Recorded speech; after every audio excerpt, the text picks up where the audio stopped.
जय हिंद साथियों, आप सभी का स्वागत करता हूं आप सभी के अपने चैनल टारगेट सिलेक्शन में। साथियों, यूपी पुलिस एग्जाम के लिए आज की इस वीडियो में एक ऐसा मॉक टेस्ट देखेंगे जो रामबाण मॉक टेस्ट साथियों साबित होगा आपकी यूपी पुलिस की परीक्षा के लिए। यहां पर साथियों आज की इस वीडियो में हम सबसे पहले हिंदी के प्रश्न देखेंगे, उसके बाद सामान्य ज्ञान के प्रश्न देखेंगे, फिर साथियों रीजनिंग के और फिर मैथ के, यानी कि चारों सब्जेक्ट का निचोड़ आज की इस वीडियो के माध्यम से आप सभी तक साथियों पहुंचाऊंगा। और मेरा मानना है साथियों इस पूरे मॉक टेस्ट को देख लेते हैं तो आपकी तैयारी में चार चांद बहुत आराम से लग जाएंगे और सिलेक्शन तो साथियों बहुत आसानी से हो जाएगा। तो क्लास आपकी शुरू हो चुकी है और पहला प्रश्न आपकी स्क्रीन पर आ चुका है कि माता पिता शब्द में कौन सा समास है। साथियों हिंदी के टॉप लेवल के सभी क्वेश्चंस होंगे। तो माता पिता, देखिए दो शब्द अगर आपके सामने आए आज कल, यानी कि दो ऐसे शब्द आए जिसमें बीच में एक योजक चिन्ह लगा हो, यानी कि जिसको साथियों योजक चिन्ह कह सकते हैं या जिसको साथियों डैश कह सकते हैं। तो कभी भी आप अगर ऐसा चिन्ह देखें योजक चिन्ह, तो उसमें साथियों कौन सा समास होगा आप लोग ध्यान रखेंगे, उसमें साथियों हमेशा द्वंद्व समास होगा। जैसे कि दिन और रात में आ जाए, जैसे कि माता पिता में आ जाए। तो यहां पर आंसर अगर आप कहे ऑप्शन नंबर बी के साथ तो बिल्कुल करेक्ट है। उसके बाद देखिए एक मुहावरा है साथियों दाम लगाना। ये दाम लगाना मुहावरे का मतलब क्या होता है? लेडीज जाती है साथियों बाजार में, मार्केट में, मूल्य आंकती हैं, 100 रुपए की चीज को 70 रुपए के लगाकर क्या देखती हैं? मूल्य आंकती हैं। इसलिए आंसर आपका अगर है ऑप्शन नंबर ए के साथ तो बिल्कुल करेक्ट है। लड़के भी करते हैं साथियों। निम्नलिखित में से कौन सा शब्द स्त्रीलिंग है आपसे पूछा जाता है। मैंने आपको बताया था साथियों ट्रिक के कैसा लगा लो तो पुल्लिंग और कैसी लगा लो तो स्त्रीलिंग। तो पंख कैसा है, कैसा आया है तो पुल्लिंग है। पंछी कैसी है, नहीं पंछी कैसा है तो ये भी पुल्लिंग है। पंक्ति कैसी है साथियों, पंक्ति कैसी, यानी कि पंक्ति के साथ कैसी शब्द आ गया तो ये कैसा शब्द हो जाएगा? स्त्रीलिंग हो जाएगा। आंसर आपका जाएगा सी के साथ। चलिए उसके बाद देखिए बादलों के समूह को साथियों क्या कहा जाता है। तो बादलों के समूह को क्या कहा जाता है? क्या राशि कहा जाता है, गुच्छा कहा जाता है, घटा कहा जाता है? बादलों के समूह को साथियों घटा घटा कहा जाता है। आंसर आपका सी के साथ जाएगा। अग्नि की अगर बात करें साथियों, यहां पर आपसे पूछा जा रहा है कि इसमें से कौन सा अग्नि का पर्यायवाची नहीं है, बताइए। चलिए देखिए अग्नि को हम लोग अनल भी कहते हैं, अग्नि को हम लोग पावक भी कहते हैं ना, ठीक है। अग्नि को हम लोग हुताशन भी कहते हैं, लेकिन दाहन नहीं कहते हैं। अब नहीं कहते हैं तो यही आपका राइट आंसर हो जाता है। उसके बाद देखिए साथियों अगले नंबर का प्रश्न आपकी स्क्रीन पर देखिए और बताइए राइट आंसर क्या होगा कि अमृत का साथियों यहां पर आपको बताना है कौन सा पर्यायवाची नहीं है, बताइए। तो अमृत की अगर बात करें इसको पीयूष भी कहेंगे, सुधा भी कहेंगे, सोम भी कहेंगे, लेकिन जल नहीं कहेंगे। अब जल नहीं कहेंगे तो यही आपका क्या होगा साथियों? राइट आंसर हो जाता है। उसके बाद देखिए उत्पाद शब्द का उपसर्ग आपसे साथियों यहां पर पूछा जा रहा है। तो उत्पाद की अगर संधि विच्छेद करें तो क्या क्या निकल कर आएगा? एक तो आपका उत निकल कर आएगा और पात निकल कर आएगा। तो उत्पाद शब्द में क्या उपसर्ग होगा? उत होगा। आंसर आपका अगर है ऑप्शन नंबर सी के साथ तो बिल्कुल करेक्ट है। चलिए साथियों मैं कह सकता हूं कि जब भी आपका यूपी पुलिस का एग्जाम है तो हिंदी में साथियों 100% में से 100% आप प्रश्न करके आएंगे, यानी कि सभी एक सिंगल क्वेश्चन भी आपका गलत नहीं हो सकता। और मैथ और रीजनिंग तो मैं आपको साथियों ऐसी समझा दूंगा, इतनी पढ़ा के मैं आपको कुल मिला के भेजूंगा, यानी कि इतना एक्सपर्ट आपको बना के भेजूंगा कि अगर एग्जामिनर जितना भी लेवल हाई कर दे आपको कोई दिक्कत महसूस नहीं होना चाहिए। क्यों? क्योंकि आप साथियों टारगेट सिलेक्शन चैनल से पढ़े हुए हो। चलिए तो वर्धमान में अगर बात करें प्रत्यय क्या लगेगा, अगर इसकी संधि विच्छेद की बात करें ना तो इसकी संधि विच्छेद साथियों कुछ इस प्रकार से बनेगी, यानी कि वर्ध धनमान हो जाएगी। प्रत्यय पूछा है साथियों तो प्रत्यय क्या लगेगा? मान लगेगा। इसलिए आंसर आपका ऑप्शन नंबर डी हो जाता है। तत्सम शब्द का चयन करना है आपको, बताइए, यानी कि इसमें से तत्सम शब्द कौन सा है, बताइए।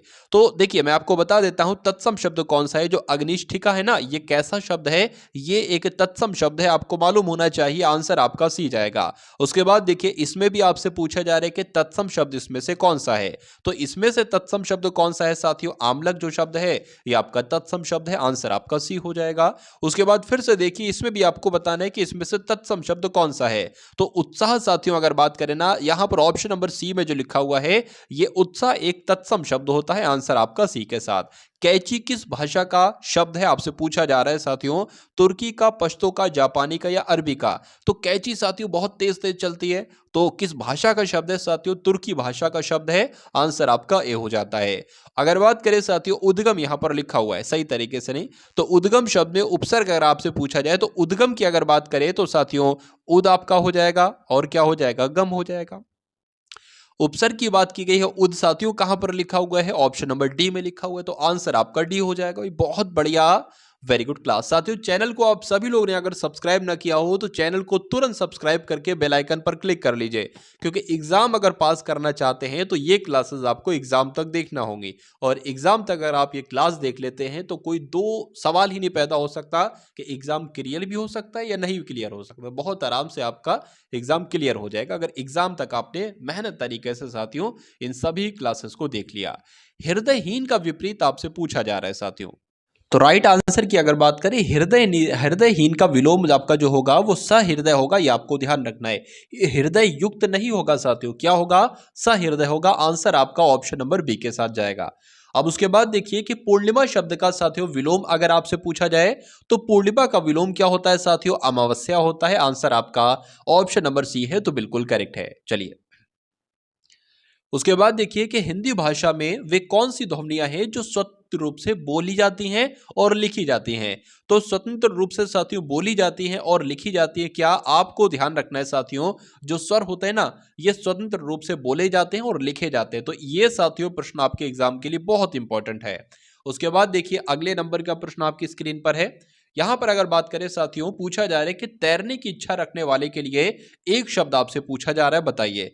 तो तैरने की जो इच्छा रखता है उसके लिए एक शब्द अगर आपसे पूछे तो तितीर्षा आपको बताना है। राइट आंसर आपका जाएगा ऑप्शन नंबर ए के साथ। उसके बाद देखिए जिसकी इच्छा पूर्ण हो गई हो उसके लिए एक शब्द साथियों क्या होगा, बताइए। उसको क्या कहेंगे? तृप्त कहेंगे, तृप्ति कहेंगे, तृष्णा कहेंगे या तृष्णा कहेंगे? तो क्या कहेंगे साथियों? आप लोग ध्यान रखेंगे, जिसकी इच्छा पूर्ण हो गई हो उसको साथियों तृप्त कहा जाता है। आंसर आपका ए के साथ जाएगा। चलिए, उसके बाद देखिए साथियों अगले नंबर का प्रश्न आपकी स्क्रीन पर है। यहां पर आपसे पूछा जा रहा है कि साथियों तद्भव शब्द इसमें से कौन सा है, बताइए। चलिए, तो अगर तद्भव शब्द की बात करें, यहां पर जो आशा शब्द लिखा हुआ है ना साथियों, ये कैसा शब्द है? ये एक तद्भव शब्द है। आंसर आपका ए के साथ जाएगा।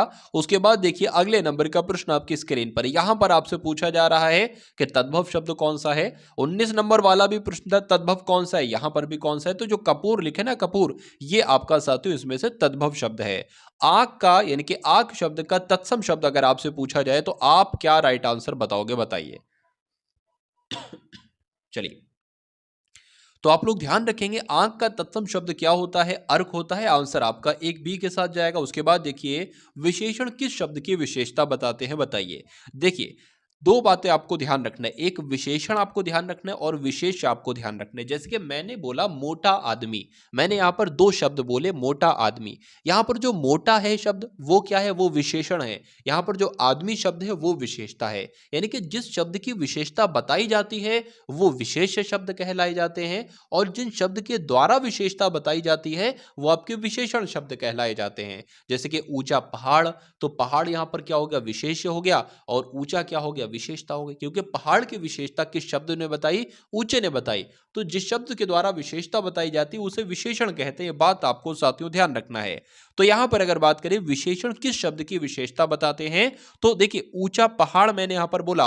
अब जो पहाड़ शब्द होगा ना वो संज्ञा और सर्वनाम हो सकता है, ठीक है ना, इसलिए आंसर आपका जो जाएगा वो ऑप्शन नंबर सी के साथ जाएगा। उसके बाद देखिए अगले नंबर का प्रश्न आपकी स्क्रीन पर है कि जिस शब्द की विशेषता बताई जाती है उसको क्या कहा जाता है। तो अभी मैंने आपको बताया था, जिसके मैंने बता दी, मान लीजिए कि गोरी लड़की, तो गोरी क्या हो गया शब्द? गोरी आपका विशेषण हो गया, और लड़की शब्द क्या हो गया? लड़की यहां पर साथियों विशेष शब्द हो गया। यानी कि जिसकी विशेषता बताई जाए वो आपका विशेष है। अगर बात करें साथियों ये प्रविशेषण क्या होता है, अगर मैं कहूं बहुत गोरी लड़की, तो यहां पर देखिए विशेषण शब्द क्या था? यहां पर ये विशेषण शब्द था साथियों, क्या था? गोरी। अब इस गोरी शब्द की भी विशेषता किसी ने बताई है, किसने? बहुत ने। तो ये आपका क्या होगा? ये प्रविशेषण होगा। उसके बाद देखिए अगले नंबर का प्रश्न है, एग्जाम में बहुत पूछा जाता है कि विशेषण के कितने भेद होते हैं। तो सिंपल सा आप लोग ध्यान रखेंगे कि विशेषण के 4 भेद होते हैं। उसके बाद देखिए राजा शब्द का इसमें से पर्यायवाची साथियों कौन सा है, बताइए। चलिए, तो राजा की अगर बात करें, राजा को इसमें से क्या कहा जाता है? रंक कहा जाता है साथियों राजा का। आंसर आपका बी हो जाता है। पुनर्लेखन शब्द में उपसर्ग आपसे साथियों पूछा जा रहा है, तो बताने की कोशिश करेंगे आप सभी लोग, बताइए। चलिए, तो अगर बात करें साथियों इसकी संधि विच्छेद जब हम करेंगे तो क्या शब्द निकल कर आएंगे? पुनर, धन लेख निकल कर आएगा। ठीक है ना, तो उपसर्ग पूछा गया है साथियों, पुनर हो जाएगा। और ऐसा कहां पर लिखा हुआ है पुनर साथियों, कहां पर लिखा है? अगर बात करें पुनर यहां पर लिखा है, इसलिए राइट आंसर आपका ऑप्शन नंबर बी के साथ जाएगा। मिलनसार शब्द में प्रत्यय क्या होगा? तो मिलनसार की साथियों जब हम संधि विच्छेद करेंगे ना, तो क्या क्या शब्द निकल कर आएंगे? एक तो मिलन शब्द निकल कर आएगा और एक साथियों सार शब्द निकल कर आएगा। तो प्रत्यय पूछे तो मिलन बता देना साथियों, उपसर्ग पूछे तो मिलन बता देना। मतलब प्रत्यय पूछे तो सार बता देना, उपसर्ग पूछे तो मिलन बता देना। और सार पूछा है तो सार कहां पर लिखा हुआ है? ऑप्शन नंबर डी में लिखा हुआ है, इसलिए राइट आंसर आपका जाएगा ऑप्शन नंबर डी के साथ। भाई बहुत बढ़िया, वेरी गुड क्लास। साथियों मैं कोशिश करता हूं कि कम से कम समय में आपको बहुत ज्यादा से ज्यादा कंटेंट दिया जाए, यानी कि ज्यादा से ज्यादा प्रश्न मैं आपको करवा दूं कम से कम समय में। ठीक है ना, क्योंकि साथियों अगर बात करें एग्जाम अगर आपको पास करना है तो अब आपको डबल स्पीड से चलना होगा, बहुत स्लो नहीं। और मैं वैसे तो क्लास कराता ही नहीं हूं कि थोड़ा सा आपको कंटेंट दूं, थोड़ा पढ़ाऊं और आपका समय ज्यादा लूं, नहीं, समय मैं आपका कम लेता हूं और पढ़ा बहुत ज्यादा देता हूं।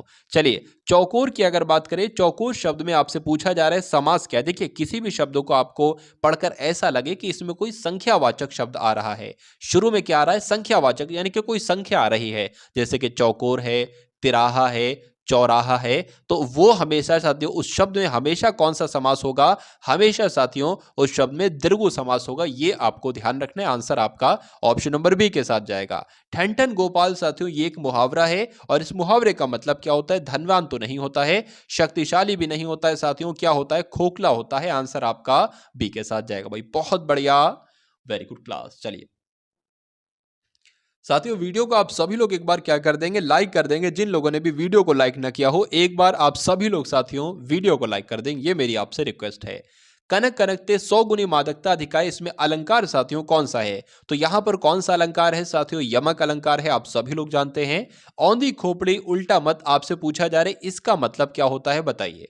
चलिए तो विचारों के अनुसार ही आचरण होना नहीं, जैसा व्यक्ति वैसा विचार नहीं, विचारों से ही संसार बनता है, या मूर्ख व्यक्ति की राय गलत होती है, तो यह कहा जा सकता है साथियों मूर्ख व्यक्ति की राय गलत होती है, यानी कि औंधी खोपड़ी उल्टा मत। उसके बाद देखिए अगला प्रश्न है कि सर्वोदय का आपसे साथियों संधि विच्छेद आपसे यहां पर पूछा जा रहा है, बताइए।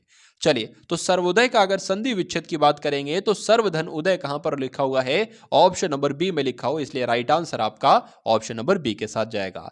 उसके बाद देखिए कि आत्मनिर्भर किस समास का उदाहरण है, बताइए। चलिए तो आत्मनिर्भर की अगर साथियों बात करते हैं तो ये तो इसमें तो तत्पुरुष समास है साथियों, क्या है? तत्पुरुष समास है, इसलिए राइट आंसर आपका ऑप्शन नंबर बी हो जाता है। कौन सा शब्द पुल्लिंग है, ये आपसे पूछा जा रहा है। तो पुल्लिंग की अगर बात करेंगे साथियों, दया कैसी है? तो स्त्रीलिंग है। घटना कैसी है? स्त्रीलिंग है। जड़ता कैसी? स्त्रीलिंग है। बुढ़ापा कैसा है? बुढ़ापा के साथ क्या आएगा साथियों? कैसा आएगा, इसलिए बुढ़ापा आपका शब्द जो होगा ना वो कैसा होगा साथियों? आपको ध्यान रखना है पुल्लिंग शब्द होगा। और अगर बात करें साथियों बुढ़ापा में कौन सी संज्ञा है, तो भाववाचक संज्ञा है। जवानी में भाववाचक संज्ञा है, ये आपको ध्यान रखना है। उसके बाद देखिए अगले नंबर का प्रश्न आपकी स्क्रीन पर है। निम्नलिखित में से कौन सा शब्द स्त्रीलिंग नहीं है? ध्यान दीजिए स्त्रीलिंग नहीं है, यानी कि कौन सा शब्द साथियों आपसे पूछा जा रहा है पुल्लिंग है। तो आय कैसी है, ये तो स्त्रीलिंग है। आयु कैसी है, ये भी स्त्रीलिंग है। और आग कैसी है, ये भी स्त्रीलिंग है। आंगन की अगर बात करें, आंगन कैसा है, ये आपका साथियों पुल्लिंग होगा, यानी कि स्त्रीलिंग ये शब्द नहीं। अब नहीं है तो यही आपका राइट आंसर है। चलिए उसके बाद देखिए कि जिस पर विजय पाना कठिन हो उसको साथियों क्या कहा जा सकता है? एक शब्द में आपको बताना है, तो उसको क्या कहा जा सकता है? उसको दुर्जय कहा जा सकता है, इसलिए आंसर आपका ऑप्शन नंबर ए के साथ जाएगा। उसके बाद देखिए 4 विलोम शब्द, यानी कि सही विलोम का आपको चयन करना है। तामसिक का आपसे पूछा जा रहा है कि विलोम क्या हो सकता है, बताइए। तो तामसिक का विलोम साथियों क्या होता है? सात्विक होता है, ये आपको मालूम होना चाहिए, याद होना चाहिए, क्योंकि एग्जाम में साथियों ये क्वेश्चन रिपीट करेगा। हमारे संविधान में मूलभूत अधिकार की संकल्पना किस देश से ली गई है? तो 37 प्रश्न आपने देखे साथियों हिंदी के। अब आप उसके बाद देखेंगे 38 प्रश्न देखेंगे साथियों सामान्य ज्ञान के, उसके बाद रीजनिंग के, और उसके बाद मैथ के प्रश्नों की तरफ हम लोग बढ़ेंगे। चलिए हमारे संविधान में जो मौलिक अधिकार हैं, मूल अधिकार हैं, मूलभूत अधिकार हैं, ये कौन से देश के संविधान से लिए गए हैं? तो यूएसएसआर यानी कि रूस देश के संविधान से लिए गए हैं। ग्रीन पार्क खेल स्टेडियम कहां पर स्थित है? अब आपसे ये पूछा जा रहा है, तो आप लोग यहां पर ध्यान रखेंगे साथियों, कानपुर में ग्रीन पार्क स्टेडियम स्थित है, इसलिए आंसर आपका जाएगा ऑप्शन नंबर ए के साथ। जीएसटी परिषद का उपाध्यक्ष कौन होता है? तो केंद्रीय वित्त मंत्री होते हैं, किसी राज्य के मुख्यमंत्री होते हैं, किसी राज्य के वित्त मंत्री होते हैं साथियों, क्या होते हैं ये आपसे पूछा जा रहा है। तो अगर बात करें जीएसटी परिषद के उपाध्यक्ष कौन होते हैं, तो किसी राज्य के वित्त मंत्री होते हैं, आंसर आपका ऑप्शन नंबर सी के साथ जाएगा। विटामिन सी का साथियों रासायनिक नाम आपसे पूछा जा रहा है, क्या हो सकता है विटामिन सी का रासायनिक नाम? तो क्या होता है साथियों? एस्कार्बिक एसिड यानी कि एस्कार्बिक अम्ल होता है विटामिन सी का रासायनिक नाम, ये आप लोग ध्यान रखेंगे। उसके बाद देखिए साथियों, ग्लिम्पसेस ऑफ वर्ल्ड हिस्ट्री पुस्तक साथियों किसकी है, किसके द्वारा ये पुस्तक लिखित है बताइए। तो किसके द्वारा पुस्तक लिखित है साथियों? पंडित जवाहरलाल नेहरू जी के द्वारा ये पुस्तक लिखी है, आंसर आपका सी हो जाता है। दुग्ध उत्पादन के क्षेत्र में भारत का विश्व में कौन सा स्थान है बताइए। तो दूध के उत्पादन की अगर बात करें साथियों, तो भारत का प्रथम स्थान है, ये आपको मालूम होना चाहिए, आंसर आपका जाएगा ऑप्शन नंबर ए के साथ। तेल एवं प्राकृतिक गैस आयोग का मुख्यालय कहां पर स्थित है? ये आपसे एग्जाम में साथियों प्रश्न बनेगा, पूछा जाएगा तेल एवं प्राकृतिक गैस आयोग का मुख्यालय कहां पर है? तो आपको लगा देना है साथियों देहरादून में है, आंसर इसलिए आपका किस ऑप्शन के साथ जाएगा? ऑप्शन नंबर सी के साथ जाएगा। चलिए उसके बाद देखिए, बौद्ध धर्म की किस शाखा ने मूर्ति पूजा पर जोर दिया था? बौद्ध धर्म की साथियों शाखाएं थी, हीनयान, महायान, कौन सी शाखा ने, किसने, हीनयान ने या महायान ने मूर्ति पूजा पर जोर दिया था? तो महायान ने साथियों मूर्ति पूजा पर जोर दिया था, ये आपको मालूम होना चाहिए, आंसर आपका बी के साथ जाएगा। लालटेन की अगर बात करें या लैंप की बत्ती की अगर बात करें, इसमें तेल किसके कारण ऊपर चढ़ता है? तो ये किसके कारण साथियों ऊपर चढ़ता है? केशिका क्रिया के कारण ये साथियों ऊपर चढ़ता है, केशिकत्व की वजह से, आंसर आपका क्या होना चाहिए? ऑप्शन नंबर ए के साथ जाना चाहिए। उसके बाद देखिए, उत्तर प्रदेश का वर्तमान स्वरूप साथियों कब अस्तित्व में आया बताने की कोशिश कीजिए। देखिए अगर बात करें साथियों, आपके एग्जाम में यूपी करंट अफेयर भी आई, क्योंकि यूपी का एग्जाम है तो यूपी करंट अफेयर भी आपसे पूछी जाएगी। तो लगभग साथियों मैं आपके लिए 100 प्रश्न लाऊंगा यूपी जीके के, ठीक है, वो अगर आप देख लेते हैं यूपी जीके के 100 क्वेश्चन आप अगर तैयार कर लेते हैं, तो जितने भी यूपी जीके के क्वेश्चन आएंगे करंट अफेयर के, वो साथियों आपकी उसी वीडियो में से ही आ जाएंगे बहुत आराम से। तो इसलिए चैनल को आप सभी लोग सब्सक्राइब करके बेल आइकन पर क्लिक कर लीजिए, और उसके अलावा साथियों डिस्क्रिप्शन में एक व्हाट्सएप ग्रुप है, उसको भी ज्वाइन कर लीजिए, क्योंकि उसकी पीडीएफ साथियों मैं वहां पर अपलोड कर दूंगा, ठीक है ना। उत्तर प्रदेश का वर्तमान स्वरूप साथियों कब अस्तित्व में आया? तो 9 नवंबर 2000 को अस्तित्व में आया, आंसर आपका ए के साथ जाना चाहिए। सेबी से अगर बात करें, सेबी से क्या तात्पर्य है आपसे पूछा जा रहा है, यानी कि सेबी की अगर बात करें इसका पूरा नाम क्या है बताइए। चलिए, तो हिंदी में इसको क्या कहा जाता है? भारतीय प्रतिभूति एवं विनिमय बोर्ड कहा जाता है, ये आपको मालूम होना चाहिए, आंसर आपका ऑप्शन नंबर बी के साथ जाएगा। ऊन का सबसे ज्यादा उत्पादक कौन सा देश करता है बताइए। चलिए, तो ऊन का सबसे ज्यादा उत्पादन कहां पर होता है साथियों? ऑस्ट्रेलिया में होता है, आंसर आपका किसके साथ जाएगा? ऑप्शन नंबर बी के साथ जाएगा। उत्तर प्रदेश में रानी लक्ष्मीबाई बांध परियोजना किस नदी पर स्थित है, ये आपसे साथियों पूछा जा रहा है। तो अगर बात करें रानी लक्ष्मीबाई बांध कहां पर है, तो उत्तर प्रदेश में है। पूछा जाए कौन सी नदी पर है, तो बेतवा नदी पर है, इसलिए आंसर आपका अगर है ऑप्शन नंबर बी के साथ तो बिल्कुल करेक्ट है। चलिए साथियों, अगर बात करें 75 प्रश्नों के बाद हम लोग रीजनिंग के प्रश्न देखेंगे और मैथ के प्रश्न देखेंगे। बहुत आसान तरीके से मैं आपको समझा दूंगा, जिनको भी साथियों मैथ का डर है ट्रिक से हम लोग समझेंगे। बहुत ज्यादा स्टेप्स में आपको मैथ रीजनिंग नहीं समझाऊंगा, बहुत आसान तरीके से मैं आपको मैथ और रीजनिंग इतनी समझा दूंगा कि जितने साथियों प्रश्न आपके बनेंगे मैथ के और रीजनिंग के, आपके एग्जाम में एक सिंगल क्वेश्चन आपका गलत नहीं हो सकता। निकट दृष्टि दोष में कौन से लेंस का प्रयोग किया जाता है, ये आपसे पूछा जा रहा है, बताइए। देखिए, निकट दृष्टि दोष की अगर बात करें तो अवतल लेंस का इस्तेमाल किया जाता है, लेकिन दूर दृष्टि दोष में साथियों उत्तल लेंस का इस्तेमाल किया जाता है। ये 2 पॉइंट आपको ध्यान रखना है, तो आंसर आपका बी के साथ जाएगा। मशरूम क्या है, ये एग्जाम में साथियों कई बार आपसे पूछा जा चुका है। तो मशरूम क्या है? मशरूम एक साथियों कवक है, ये आपको मालूम होना चाहिए, आंसर आपका ऑप्शन नंबर ए के साथ जाएगा। थाने का भारसाधक अधिकारी किसे कहा जाता है बताइए। तो थाने का जो भारसाधक अधिकारी होता है सहायक उप निरीक्षक होता है, यानी कि असिस्टेंट ऑफ सब इंस्पेक्टर होता है, आंसर आपका ऑप्शन नंबर बी के साथ जाना चाहिए। अब उसके बाद देखिए अगले नंबर का प्रश्न आपकी स्क्रीन पर है, बताइए। अच्छा, थाने का लेखपाल किसे कहा जाता है बताइए। तो रिकॉर्ड कीपर किसे कहा जाता है या लेखपाल किसे कहा जाता है थाने का? तो हेड कांस्टेबल को कहा जाता है, तो ये बात भी आपको मालूम होना चाहिए। कौन सा देश लैंड ऑफ थंडरबोल्ट के नाम से जाना जाता है? तो किस देश को कहा जाता है साथियों लैंड ऑफ थंडरबोल्ट? आप लोग ध्यान रखेंगे, भूटान को कहा जाता है लैंड ऑफ थंडरबोल्ट। तो आंसर आपका अगर है ऑप्शन नंबर सी के साथ तो बिल्कुल करेक्ट है। गारो और खासी जनजातियां मुख्य रूप से कहां पर पाई जाती हैं? एग्जाम में साथियों प्रश्न बहुत पूछा जाता है, तो आप लोग ध्यान रखेंगे मेघालय राज्य में साथियों गारो जनजाति भी पाई जाती है और खासी जनजाति भी पाई जाती है, इसलिए आंसर आपका बी हो जाता। भाई बहुत बढ़िया, वेरी गुड क्लास। चलिए उसके बाद देखिए अगले नंबर का प्रश्न। हंटर आयोग की नियुक्ति किस घटना के बाद हुई थी? जलियांवाला बाग हत्याकांड के बाद, 1857 के विद्रोह के बाद, बंगाल विभाजन के बाद साथियों। तो यहां पर अगर बात करें ना, जलियांवाला बाग हत्याकांड जब हुआ था साथियों, उसके बाद नियुक्ति हुई थी किस आयोग की? तो हंटर आयोग की। यह आपका आंसर हो जाएगा। आंसर आपका ऑप्शन नंबर ए के साथ जाएगा। वास्को डी गामा किस देश का साथियों निवासी था? यह आपसे पूछा जा रहा है। तो ये तो पुर्तगाल का साथियों निवासी था। आंसर आपका ऑप्शन नंबर ए के साथ जाएगा। पुर्तगाल का साथियों निवासी था, बी के साथ आपका आंसर जाएगा। चलिए उसके बाद देखिए अगले नंबर का प्रश्न आपकी स्क्रीन पर है। आपसे पूछा जा रहा है कि एशियाई विकास बैंक का हेडक्वार्टर कहां पर साथियों है, बताइए। चलिए तो यहां पर अगर बात करें कहां पर इसका हेडक्वार्टर है, फिलीपींस की राजधानी मनीला में एशियाई विकास बैंक का मुख्यालय स्थित है। ये आपको मालूम होना चाहिए। आंसर आपका ऑप्शन नंबर सी के साथ जाएगा। उसके बाद देखिए भारत के राष्ट्रपति की पद चुनाव की प्रक्रिया निम्नलिखित में से कौन भाग नहीं लेता है? देखिए राष्ट्रपति को हम और आप नहीं चुनते हैं, यानी कि हमारे द्वारा जो लोग चुने गए हैं एक तरीके से वो लोग चुनते हैं राष्ट्रपति को। यानी कि कहा जा सकता है साथियों राष्ट्रपति का एक निर्वाचक मंडल होता है, उसमें वो लोग होते हैं जो राष्ट्रपति का चुनाव करते हैं। अब यहां पर सवाल साथियों ये पैदा होता है कि कहां के सदस्य राष्ट्रपति को चुनते हैं? तो लोकसभा के सदस्य राष्ट्रपति का चुनाव करते हैं, राज्यसभा के लोग वोट देते हैं और विधानसभा के लोग वोट देते हैं, लेकिन विधान परिषद के सदस्य साथियों वोट नहीं देते हैं, नहीं दे सकते हैं राष्ट्रपति के चुनाव के लिए। तो यही आपका राइट आंसर हो जाएगा। आंसर आपको ऑप्शन नंबर डी के साथ जाएगा। आदम का पुल साथियों किन दो देशों के मध्य है? बहुत साथियों अच्छा क्वेश्चन है और आपके एग्जाम में ये पूछा जाएगा। तो भारत और श्रीलंका के बीच साथियों आदम का पुल स्थित है, इसलिए आंसर आपका अगर ऑप्शन नंबर ए के साथ तो बिल्कुल करेक्ट है। चलिए अब आपसे पूछा जा रहा है कि HTTP से साथियों फुल फॉर्म क्या है बताने की कोशिश की। तो इसकी फुल फॉर्म क्या होना चाहिए? हाइपर टेक्स्ट ट्रांसफर प्रोटोकॉल होनी चाहिए। यानी कि आंसर आपका किस ऑप्शन के साथ जाएगा? ऑप्शन नंबर ए के साथ जाएगा। भारत में श्वेत क्रांति का जनक साथियों किसे कहा जाता है? तो इनका नाम आप लोग ध्यान रखेंगे डॉक्टर वर्गीज कुरियन का। क्यों? क्योंकि डॉक्टर वर्गीज कुरियन को ही श्वेत क्रांति का जनक कहा जाता है। उसके बाद देखिए अगले नंबर का प्रश्न है कि सलाल परियोजना साथियों किस नदी पर स्थित है, बताइए।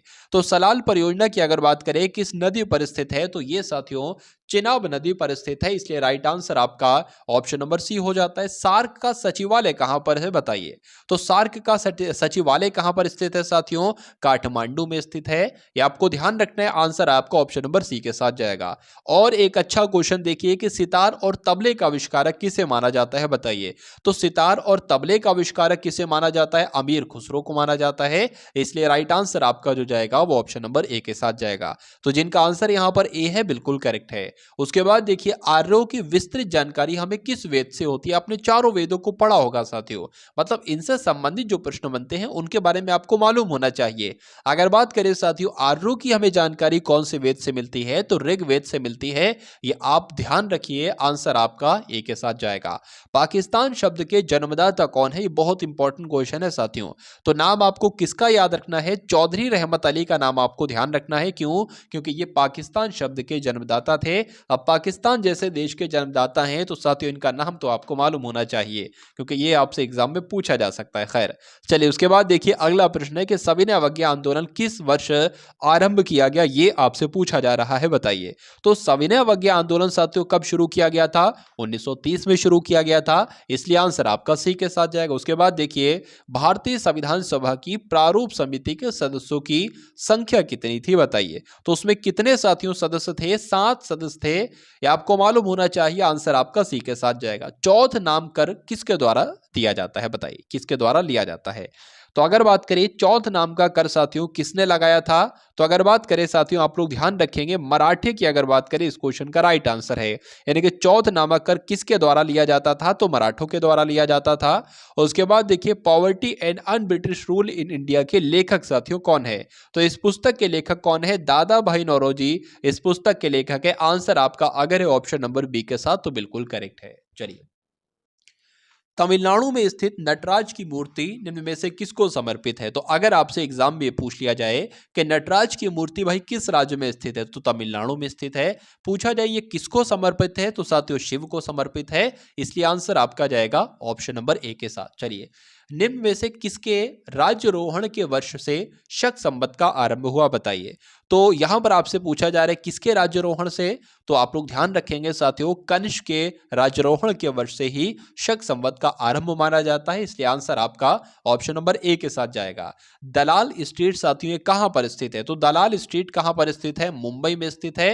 ये आप लोग ध्यान रखेंगे अपने मनोमस्तिष्क में इन सभी प्रश्नों के उत्तर आप लोग ध्यान रखेंगे, सभी सवालों के जवाब साथियों आपके मनोमस्तिष्क में उम्मीद करता हूं स्टोर हो चुके होंगे, कहीं ना कहीं साथियों आपके मनोमस्तिष्क में स्टोर हो चुके होंगे। और जब प्रश्न आपके स्क्रीन पर आएगा, आपके सामने प्रश्न आएगा, तो उत्तर साथियों तुरंत आपके मन से निकल पड़ेगा। कोलकाता किस नदी के किनारे पर स्थित है, तो साथियों हुगली नदी के किनारे पर स्थित है। आंसर आपका ऑप्शन नंबर डी। चलिए साथियों, तो अब आपके सामने यहां पर रीजनिंग के बहुत ही इंपॉर्टेंट क्वेश्चन आएंगे साथियों, उनको देखिएगा और बहुत सही तरीके से मैं आपको समझाने की कोशिश करूंगा। जैसे कि अगर बात करें साथियों, यहां पर एक प्रश्न है, बहुत आसान सा प्रश्न है, ये जैसा आपको लग रहा है ऐसा है नहीं, बहुत आसान सा है। नीचे पहली पंक्ति में कुछ बड़े अक्षर दिए गए हैं, ये बिल्कुल कुछ बड़े अक्षर दिए गए हैं, और दूसरी पंक्ति में प्रत्येक अक्षर को एक अंक निर्धारित किया है। यानी कि एम का कोड है 3, ओ का कोड है 5, ई का कोड है 7, ऐसे अंक और अक्षर एक दूसरे के कोड है। बिल्कुल दिए हुए अक्षर समूह का सही संख्या कूट आपको चुनना है। यानी कि जो ईस्ट लिखा हो ना, जैसे कि ई का अगर बात करें, ई का कोड क्या है, तो ई का कोड यहां पर आप लोग देख लीजिए 7 है, तो ई का कोड साथियों 7 हो जाएगा। ए का कोड क्या है, ए का कोड यहां पर क्या है साथियों 6 है, तो यहां पर 6 हो जाएगा। उसी प्रकार एस की अगर बात करें, एस का कोड साथियों क्या है 2 है, तो यहां पर साथियों 2 हो जाएगा। और टी का कोड क्या है, टी का कोड 4 है, तो 76 24 साथियों आपका आंसर आ जाएगा, जो कि कौन से ऑप्शन में है? ऑप्शन नंबर बी वाले में, तो यही आपका राइट आंसर है। उसके बाद देखिए अगले नंबर का क्वेश्चन आपके स्क्रीन पर है, देखिए और बताइए कि इस क्वेश्चन का सही जवाब क्या होगा। देखिए एडीजी है, उसके बाद जीजेएम है, उसके बाद एमपीएस है, तो उसके बाद आपको बताना है ऑप्शन में से यहां पर क्या आएगा। तो सबसे पहले इसकी लेटर पोजीशन कर लीजिए। ए होता है आपका 1 पर, डी होता है आपका 4 पर, जी होता है आपका 7 पर। जी की अगर बात करें, जी 7 पर होता है, जे 10 पर होता है, और एम आपका 13 पर होता है। उसके बाद एम साथियों 13 पर होता है, पी आपका 16 पर होता है, और एस आपका साथियों 19 पर होता है। तो यहां पर एक बात हमें समझ में आई, जो लेटर ये था वही लेटर ये हो गया, जो लेटर ये था वही लेटर ये हो गया, जो लेटर ये था वही लेटर यहां पर भी हो जाएगा। यानी कि एस यहां पर साथियों आ जाएगा। पहली बात यहां पर तय हो चुकी है, बिल्कुल ठीक है ना। उसके बाद साथियों अगर बात करें दूसरा कैसे क्या आएगा, तो यहां पर देखिए कितने कितने साथियों यहां पर बढ़ाए गए हैं। सबसे पहले अगर बात करें यहां पर 6 बढ़ाए गए हैं, उसके बाद यहां पर कितने बढ़ाए गए हैं, 6 ही बढ़ाए गए हैं, ठीक है। तो अगर यहां पर साथियों हम 6 बढ़ाएंगे, तो बिल्कुल साथियों 6 बढ़ाएंगे ना, तो 6 यहां पर आ जाएगा, ठीक है। चलिए एक सेकंड, हाँ 6 बढ़ेगा बिल्कुल, ठीक है। उसके बाद अगर बात करें 4 से यहां पर 10 हुआ है, कितना आगे बढ़ा है साथियों, 6 बढ़ा है। उसके बाद 10 से यहां पर साथियों कितना हुआ है, 16 हुआ है, यानी कि 6 बढ़ा है। तो 16 में कितना बढ़ेगा साथियों, 6 बढ़ेगा, कितना होता है 22 होता है, और 22 नंबर पर आता है वी। अब उसके बाद अंत वाला देख लिए, जी जी यानी कि 7 पर होता है। 7 से साथियों कितना हो गया है, 7 से ये बढ़ गया है कितना साथियों, 6 बढ़ा है। और 13 से 19 हुआ है, ये कितना बढ़ा है, 6 बढ़ा है। तो 19 में जब 6 बढ़ाएंगे तो कितना आएगा साथियों, 25 आएगा, और 25 नंबर पर वाई आता है। यानी कि आंसर आपका जो जाएगा वो एस वी वाई के साथ जाएगा, जो कि कौन से ऑप्शन में लिखा हुआ है, ऑप्शन नंबर बी वाले में लिखा हुआ है। तो जिनका आंसर यहां पर ऑप्शन नंबर बी था, तो बिल्कुल करेक्ट था। उसके बाद देखिए अगले नंबर का प्रश्न है, जैसे कि 3 है, उसके बाद 10 है, उसके बाद 101 है। तो आपको बताना है कि यहां पर कौन सा नंबर आएगा ऑप्शन में से चेक करके। तो देखिए 3 से ये 10 कैसे हुआ है, सबसे पहले अगर बात करें, या तो 3 तिया 9 कर दो, ठीक है, 3 तिया 9 करके हम लोग देखते हैं। चलिए तीन तियां अगर 9 करेंगे, सॉरी 3 की गुणा 3 से करेंगे और 1 जोड़ देंगे 10 हो जाएगा। अब 10 की गुणा किससे करें समझ में नहीं आ रहा है। 10 की गुणा 10 से करें, 3 से करेंगे तो 30 आएगा, 100 तक पहुंच नहीं पाएगा। तो ये कहा जा सकता है कि अगर 3 का स्क्वायर यहां पर कर दिया जाए तो कितना आ जाएगा, 9 आ जाएगा और 1 जोड़ देंगे, यानी कि स्क्वायर करके 1 जोड़ देंगे। उसी प्रकार 10 का स्क्वायर करेंगे, क्या आ जाएगा, 100 आ जाएगा और उसमें 1 जोड़ देंगे। उसी प्रकार साथियों क्या करेंगे, इसका भी स्क्वायर करेंगे और उसमें 1 जोड़ देंगे। तो 101 का स्क्वायर करने पर साथियों होता क्या है, ये सबसे पहले हम लोग देख लेते हैं। तो ये 1 की गुणा होगी, सब वैसे ही सेम आ जाएगा। उसके बाद 0 की गुणा 0 से होगी तो सब 0 0 ही हो जाएगा। और फिर से आपका साथियों 1 0 1 आ जाएगा, इसको जोड़ लो तो 1 हो जाएगा, 0 हो जाएगा, 2 हो जाएगा, 0 हो जाएगा, 1 हो जाएगा। और 0 यहाँ पर जोड़ना क्या था, 1 जोड़ना भी तो था बाद में। तो यहाँ पर साथियों 1 नहीं बल्कि 2 यहाँ पर आ जाएगा, यानी कि 102 02 कहाँ पर लिखा हुआ है, 102 और 02 साथियों ऑप्शन नंबर ए में लिखा हुआ है। तो यही आपका बिल्कुल करेक्ट आंसर है भाई, बहुत बढ़िया, वेरी गुड क्लास। साथियों शून्य से उठाऊंगा आपको और शिखर तक आपको पहुंचा दूंगा, यानी कि बेसिक टू एडवांस सारी नॉलेज आपको दूंगा। सिर्फ आपको साथियों क्लास में बने रहने की आवश्यकता है।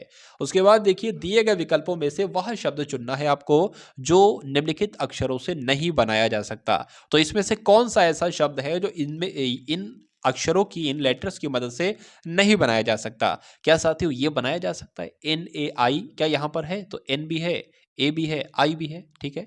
NIT है क्या, N भी है, उसके बाद I की अगर बात करें I भी है, और उसके बाद साथियों क्या है, T भी है यहाँ पर, और AL है, AL भी है। तो ये वाला तो पहला तो बनाया जा सकता है। टेलर बनाया जा सकता है क्या, TAI है क्या, यहाँ पर T भी है, A भी है और I भी है। LOR है तो O भी हो गया, L भी हो गया, R है क्या, R है, R भी है बिल्कुल। तो दूसरा वाला भी साथियों बनाया जा सकता है। तीसरा वाला बनाया जा सकता है EARN। तो E क्या है, E भी है, R भी है, N भी है, और यहाँ पर साथियों मतलब सब है, ये भी मिल जाएगा। लेटर की अगर बात करें, ये वाला बनाया जा सकता है। चौथा वाला LETT, यहाँ पर देखते हैं हम लोग, एल भी है, एल किधर गया साथियों, एल आपका ये हो गया, ई किधर गया आपका, ई आपका ये हो गया, डबल टी किधर गया, एक तो टी ये हो गया और एक टी आपका ये हो गया, ठीक है। उसके बाद दूसरा ई किधर गया, दूसरा ई नहीं मिल रहा है, आर है लेकिन दूसरा ई नहीं है। तो यहां पर साथियों जो 2 बार ई था, इस वजह से ये वाला नहीं बनाया जा सकता है। तो यही हमारा बिल्कुल सही जवाब हो जाता है। अब उसके बाद देखिए, अगले नंबर का क्वेश्चन है कि यदि एक विशिष्ट कूट भाषा में क्या लिखा हुआ है, कुछ लिखा हुआ है, यानी कि इस शब्द को, इंस्टीट्यूशन लिखा हुआ है, इस शब्द को अगर इस प्रकार लिख दे तो उसी कूट भाषा में इसको क्या लिखा जाएगा, परफेक्शन को क्या लिखा जाएगा। अगर आप इसको जरा सा ध्यान से देखेंगे तो इसको ही उलट के लिए लिख दिया गया है, यानी कि आई सबसे पहले है तो सबसे अंत में लिख दिया गया है। दूसरे नंबर पर एन है तो अंत से दूसरे नंबर पर लिख दिया गया है। यहां पर एन सबसे अंत में है तो सबसे पहले लिख दिया गया। बहुत आसान सा प्रश्न है, ठीक है। यानी कि सबसे पहले हम क्या लिखेंगे, एन लिखेंगे, फिर ओ लिखेंगे, फिर आई लिखेंगे, फिर टी लिखेंगे, फिर सी लिखेंगे, फिर ई लिखेंगे, फिर साथियों एफ लिखेंगे, और फिर साथियों आर लिखेंगे, और फिर ई लिखेंगे, और फिर पी लिखेंगे। तो ऐसा कहां पर साथियों लिखा हुआ है, ये आप लोग देख पा रहे होंगे, NINOITCEFEFREP। तो ऐसा तो साथियों ऑप्शन नंबर सी में नजर आ रहा है आपको और मुझे भी। तो यही आपका बिल्कुल सही जवाब हो जाता है भाई, बहुत बढ़िया, वेरी गुड क्लास। साथियों इसी प्रकार से अगर आप पढ़ते रहे तो सिलेक्शन आपकी मुट्ठी में होगा बहुत आराम से, ठीक है ना।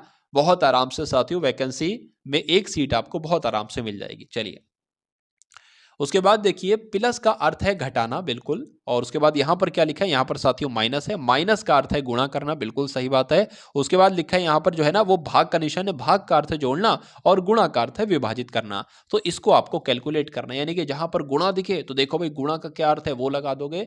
सबसे पहले नंबर हम लोग यहां पर लिख लेते हैं, जैसे 10 लिखा है तो 10 लिख लिया, 5 लिखा है 5 लिख लिया, 3 लिखा है 3 लिख लिया, 2 लिखा है 2 लिख लिया, 3 लिखा है 3 लिख लिया। तो यहां पर कौन सा साइन है, गुणा का है। गुणा का मतलब क्या है ये देख लेते हैं साथियों। गुणा का अर्थ है विभाजित करना, यानी कि भाग का निशान, तो भाग का निशान लगा दिया। अब भाग का अर्थ क्या है देख लेते हैं, भाग का अर्थ है जोड़ना, यानी कि प्लस लगा लिया। और उसके बाद माइनस यहां पर लिखा है तो माइनस का अर्थ है क्या, गुणा करना, तो माइनस का अर्थ है गुणा करना लगा लिया। अब प्लस का अर्थ क्या, प्लस का अर्थ है घटाना, तो हमने माइनस लगा लिया। अब सबसे पहले भाग का डिवाइड को, मतलब जो डिवाइड होता है भाग को सॉल्व करते, उसके बाद गुणा को, उसके बाद प्लस माइनस में से किसी को। तो अगर बात करें 5 एकम 5, 5 दूना 10 हो जाएगा, तो यहाँ पर 2 आ जाएगा, ये आपका प्लस आ जाएगा, और 3 दूना आपका कितना होता है 6 होता है, -3 आ जाएगा। तो अगर बात करें साथियों 2 और 6 आपका 8 हो जाएगा, 8 में से जब 3 जाएगा तो कितना बचेगा साथियों, 5 बचेगा। और 5 कौन से ऑप्शन में आपको नजर नजर आ रहा है, ऑप्शन नंबर डी वाले में नजर आ रहा है, इसलिए यही आपका बिल्कुल करेक्ट आंसर भाई। बहुत बढ़िया, वेरी गुड क्लास। चलिए अब उसके बाद देखिए अगले नंबर का क्वेश्चन आपके स्क्रीन पर है, बताइए। यहां पर अगर साथियों बात करते हैं कि सूरज 2 किलोमीटर पूर्व की ओर चलता है, तो सूरज 2 किलोमीटर साथियों क्या चलता है, पूरब की ओर चलता है। 2 किलोमीटर हम पूरब की ओर चला लेंगे, तो यहां से है, मान लीजिए पूरब की ओर 2 किलोमीटर चलता है, ठीक है। उसके बाद फिर वह दक्षिण की ओर मुड़ता है और 6 किलोमीटर चलता है। दक्षिण की ओर चला साथियों, 6 किलोमीटर हमने इसको चला लिया। उसके बाद और 6 किलोमीटर चलता है, फिर वह पूरब की ओर मुड़ता है और 2 किलोमीटर चलता है। पूरब की ओर फिर इसने मुड़ा और ये कितना चला, 2 किलोमीटर चला, ठीक है। उसके बाद फिर वह उत्तर की ओर मुड़ जाता है। उत्तर की ओर साथियों जो है ना, वो मुड़ जाता है, उत्तर की ओर ये मुड़ जाएगा, ठीक है। उत्तर की ओर मुड़ जाता है और 12 किलोमीटर चलता है, यानी कि 6 तो यहां तक चल जाएगा और 6 आपका यहां तक चल जाएगा, तो ये कुल मिला के 12 हो जाएगा। उसके बाद एक सेकेंड, हाँ, तो यहां से यहां तक 6 किलोमीटर चलता है, ये है ना, ये 6 है, तो जाहिर सी बात है ये भी 6 होगी, और 6 इसको हम और चला लेते, तो ये आपका 12 किलोमीटर चल जाएगा। सूरज आरंभिक बिंदु से कितनी दूरी पर है? आरंभिक बिंदु तो साथी उसकी ये थी, यानी कि ये यहां से लेके ये कितनी दूरी बनेगी, ये आपसे पूछा जा रहा है, यानी कि ये दूरी कितनी बनेगी, ये आपको बताना है। देखिए ये 2 है, अगर इसको भी हम खींच लेते हैं तो ये नीचे की वैल्यू कितनी हो जाएगी, 2 और 2 6 हो जाएगी, ये वाली इसको जोड़ेंगे तो नीचे तो आपकी साथियों 4 हो जाएगी, मतलब 2 ये और 2 ये वाली 4 हो जाएगी। ऊपर वाली ये वाली कितनी हो जाएगी साथियों, 6 हो जाएगी। तो अगर बात करें आधार आपका 4 है और लंबाई 6 है, तो कण आपको पता करना है। तो इसका सूत्र होता है साथियों, सूत्र कैसे निकालेंगे, कण का स्क्वायर बराबर आधार का स्क्वायर प्लस लंब का स्क्वायर। तो कण आपको ज्ञात करना है, कण स्क्वायर बराबर क्या हो जाए, ए का स्क्वायर करेंगे, आधार क्या है, आधार 4 है, यानी कि 4 चौक 16 आपका आ जाएगा, और आपका लंब कितना है, 6 है, यानी कि 36 आ जाएगा। जब इसको साथियों आप जोड़ोगे तो कितना निकल कर आएगा, के स्क्वायर बराबर 6 6 12 हो जाएगा, और ये आपका 52 निकल कर यहाँ पर आएगा। अब के स्क्वायर है ना, तो साथियों के बराबर क्या हो जाएगा, अंडर रूट में हो जाएगा, यानी कि के बराबर अंडर रूट 52 यहाँ पर साथियों हो जाएगा। तो क्या अब कण इसकी लंबाई कितनी निकली, इसकी निकली जो है लंबाई वो √52 निकली है। अब क्या √52 यहाँ पर साथियों ऑप्शन में है, तो नहीं है। अब √52 साथियों यहाँ पर अगर ऑप्शन में नहीं है, तो हमें ये पता करना होगा। अब कैसे आंसर हम निकालेंगे, बहुत आसान तरीका मैं आपको यहाँ पर समझा रहा हूँ और बता रहा हूँ। देखिए इनकी इनकी आपस में 2 बार गुणा, यानी कि अगर ये आंसर होगा ना, तो √52 यहाँ पर एक बात ये भी आपको ध्यान रखना है, √52 आए, यानी कि अगर 7.6 की साथियों गुणा हम करा के देखते हैं, 7.6 ठीक है। फिर मैं आपको बताता हूँ, 6 चंग आपका 36 हो जाएगा, ठीक है। 6 चंग आपका कितना हो जाएगा, 36 हो जाएगा। 6 7 42 हो जाएगा, और 3 आपका 45 हो जाएगा। 7 छंग आपके 42 हो जाएंगे, ठीक है। 7 7 49, और आपके 4 53 हो जाएंगे। इसको जरा आप कैलकुलेट कीजिए, 6 आ गया, उसके बाद साथियों 7 आ गया, उसके बाद 7 आ गया, उसके बाद यहाँ पर कितना आ गया, 5 आ गया। अगर ये 52 आ जाता साथियों, तो ये आपका आंसर हो जाता, लेकिन 52 नहीं आया, तो √52 हमें चाहिए। अब ऑप्शन नंबर बी वाले को जरा ऐसे ही कट करके देखो इसको, ठीक है। 7.2 है ना, 72 लिख लेते हैं, पॉइंट 2 बाद में लगा देंगे, बाद में 2 दूना 4 हो जाएगा, 7 दूना आपका 14 हो जाएगा, 7 दूना आपका 14 हो जाएगा, 7 7 49, और एक आपका 50 हो जाएगा, ठीक है। अगर बात करें 4 और ये 4 आपका 8 हो जाएगा, ये आपका 51 हो जाएगा। तो लगभग लगभग देखिए पॉइंट कहाँ पर था, पॉइंट 2 नंबर के बाद था, ठीक है, यानी कि 72 7.2 गुणा 7.2, तो एक नंबर 2 के बाद था, 2 के बाद लगा, तो ये किसके नजदीक आपको मिल रहा है, 51.84, यानी कि बिल्कुल साथियों 52 के आसपास मिल रहा है। तो यही आपका आंसर होगा। अब √52 था नहीं ऑप्शन में, तो साथियों ऐसे ही हम करा पाए थे, ठीक है। चलिए ऐसे ही आपका हो पाएगा, सॉल्यूशन आपका ऐसा ही हो पाएगा। और कोई तरीका, वैसे तरीके तो बहुत हैं, √52 को भी उस तरीके से कर सकते हैं ताकि आपका 7.2 किलोमीटर आ जाए, लेकिन ये भी आसान सा तरीका भी आप कर सकते हैं। उसके बाद देखिए अगले नंबर का प्रश्न आपकी स्क्रीन पर है, देखिए और राइट आंसर यहाँ पर बताइए क्या हो सकता है। देखिए इस तरीके के सवाल को करने का बहुत आसान तरीका मैं आपको समझा रहा हूं। सबसे पहला आपको काम ये करना है कि जितने भी यहाँ पर लेटर लिखे हैं, जितनी भी खाली जगह है, उनको काउंट कर लो। सबसे पहला नंबर, अगर बात करें यहाँ पर साथियों, ये क्या है, ये देखिए ये ए नहीं है, सब में सी सी आ रहा है, तो ये सी ही होगा, हो सकता है सी होगा। तो 1 2 3 4 5 6 7 8 9 10 11 12 13 14 15 16 17 18, यानी कि 18 मिला के साथियों कुल लेटर होंगे। तो अब तो इनके जो पेयर बनेंगे ना साथियों, वो 3 3 में भी पेयर बन सकते हैं, छः छः में भी पेयर बन सकते हैं। ठीक है, तो सबसे पहले हम तीन तीन के पेयर यहाँ पर बना लेते हैं। तो एक ये तीन का पेयर बन जाएगा, एक ये तीन का पेयर बन जाएगा, एक ये साथियों तीन का पेयर बन जाएगा, और एक ये आपका तीन का पेयर बन जाएगा, और एक आपका ये तीन का पेयर बन जाएगा, और ये तीन का पेयर बन जाएगा। अगर बात करें साथियों, यहां पर तो हमें बिल्कुल मिल गया, बी सी ए मिल गया। तो अगर हम यहां पर बी लिख दें तो सी ए पहले लिखा, बी सी ए हो जाएगा। हमें यहां पर क्या लिखना पड़ेगा, सिर्फ सी लिखना पड़ेगा। यहां पर भी हमें सिर्फ सी लिखना पड़ेगा, यहां पर हमें सिर्फ बी लिखना पड़ेगा, क्योंकि बी सी ए का बन रहा है ना। यहां पर हमें क्या लिखना पड़ेगा, सिर्फ ए लिखना पड़ेगा, बी सी ए बन जाएगा। तो अगर साथियों 18 आया ना, तो तीन का पेयर भी बन सकता। अगर ऐसे काम ना चलता तो फिर हम छः छः का पेयर बना लेते और फिर करते। तो आप कर देते अगर ऐसे ना होता, लेकिन तीन का पेयर ही यहां पर बनेगा। तो क्या क्या मैंने लेटर लिखे उसको लिख लीजिए। मैंने यहां पर साथियों लिखा, ए लिखा, मैंने यहां पर बी लिखा, मैंने यहां पर सी लिखा, सी लिखा, मैंने यहां पर बी लिखा। तो अगर बात करें साथियों, A B double C B कहां पर लिखा हुआ है, A B double C B साथियों ऑप्शन नंबर ए में लिखा हुआ है। तो यही आपका बिल्कुल राइट आंसर है।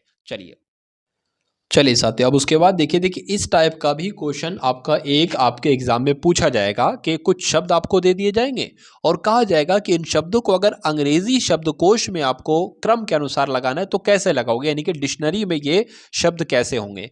तो आपको मालूम होना चाहिए साथियों, देखिए आई है, एम है, पी है, तो आई एम पी तो साथियों सब में है। ठीक है, तो हम नहीं अब लगा पाएंगे। अब उसके बाद अगर बात करें, देखिए ए सबसे पहले आता है डिक्शनरी में। आईएमपी तो सब में है, लेकिन ए डिक्शनरी में सबसे पहले आता है, तो दो सबसे पहले आ जाएगा। अब यहां पर साथियों यानी कि दो वाला शब्द जो है वो सबसे पहले आ जाएगा। अब इसको कट कर दो, हटा दो। उसके बाद देखिए आर सबसे पहले आता है या ओ सबसे पहले आता है, तो मैं कहूंगा साथियों ओ पहले आता है आर से, तो उसके बाद वन वाला आएगा डिक्शनरी में। अब इसको देख लीजिए, पी आर यहां पर भी, पी आर यहां पर भी, अच्छा ओ भी यहां पर, ओ भी यहां पर, वी भी सेम है, वी भी सेम है। अब आई पहले आता है या ई पहले आता है, तो मैं कहूंगा ई पहले आता है, तो चार वाला पहले आ जाएगा, उसके बाद तीन आ जाएगा। यानी कि जो डिक्शनरी में क्रम रहेगा वो 2143 रहेगा। और 2143 साथियों जैसे ऑप्शन नंबर किस में है, 2143 साथियों ऑप्शन नंबर डी में है साथियों, और यही आपका क्या होगा, राइट आंसर हो जाएगा। ये चार एक्स्ट्रा लिखा है उसमें। चलिए उसके बाद देखिए साथियों कि यहाँ पर अगर बात करें साथियों, 7 है, उसके बाद 8 है, उसके बाद 11 है, उसके बाद 16 है, उसके बाद 23 है। तो अगला नंबर साथियों क्या होगा, ये आपसे पूछा जा रहा है। देखिए यहाँ पर अगर बात करें, एक नंबर बड़ा है, यहाँ पर साथियों 3 नंबर बड़े हैं, 11 से 16 होने में साथियों 5 नंबर बड़े हैं, और 16 से 23 होने में 7 नंबर बड़े हैं। तो जाहिर सी बात है यहाँ पर साथियों 9 नंबर ही बढ़ेंगे। और जब 9 नंबर यहाँ पर बढ़ेगा तो क्या आ जाएगा साथियों, 32 आ जाएगा, जो कि आपका ऑप्शन नंबर ए में है। उसके बाद देखिए अगले नंबर का प्रश्न है, देखिए और बताइए साथियों यहां पर राइट आंसर के रूप में क्या आ सकता है, बताइए। देखिए सबसे पहले अगर बात करें ना, यहां पर कितना बढ़ाया गया, सबसे पहले लेटर पोजीशन लिख ले, क्या करें, इतना तो पता है ये 4 पर आता है, 2 बढ़ाया गया, एफ हो गया, फिर ये एच हो गया, 2 बढ़ाया गया, जो 2 बढ़ाया गया मतलब 2 ही बढ़ाएगा, तो यहाँ पर साथियों एल आ जाएगा। और एल एक तो साथियों इस ऑप्शन में है और एक आपका इस ऑप्शन में है। उसके बाद अगर बात करते हैं साथियों, यहाँ पर के से 11 से क्या हो गया है, 10 हो गया, मतलब एक घटाया गया, फिर 9 यानी कि आई हो गया, एक घटाया गया, फिर एक घटाया गया, और फिर जब एच में से एक घटाएंगे तो साथियों क्या आ जाएगा, जी आ जाएगा। और जी कौन से ऑप्शन में है साथियों, जी तो यहाँ पर किसी ऑप्शन में नहीं है ना। ठीक है, अच्छा हाँ sorry sorry sorry, L G Q है तो ये ठीक है, तो इसलिए आंसर आपका किस ऑप्शन के साथ जाएगा, ऑप्शन नंबर डी के साथ जाएगा। उसके बाद देखिए किसी सांकेतिक भाषा में डी आई एस सी को 8749 लिखा जाता है और ए सी एच ई को 3950 लिखा जाता है, तो एच ई ए डी को क्या लिखा जाएगा, ये साथियों कोड है। एच का कोड यहाँ पर क्या है, तो एच का कोड साथियों 5 है। ये देखिए एच का कोड क्या हो गया, 5 हो गया, तो यहाँ पर 5 आ जाएगा।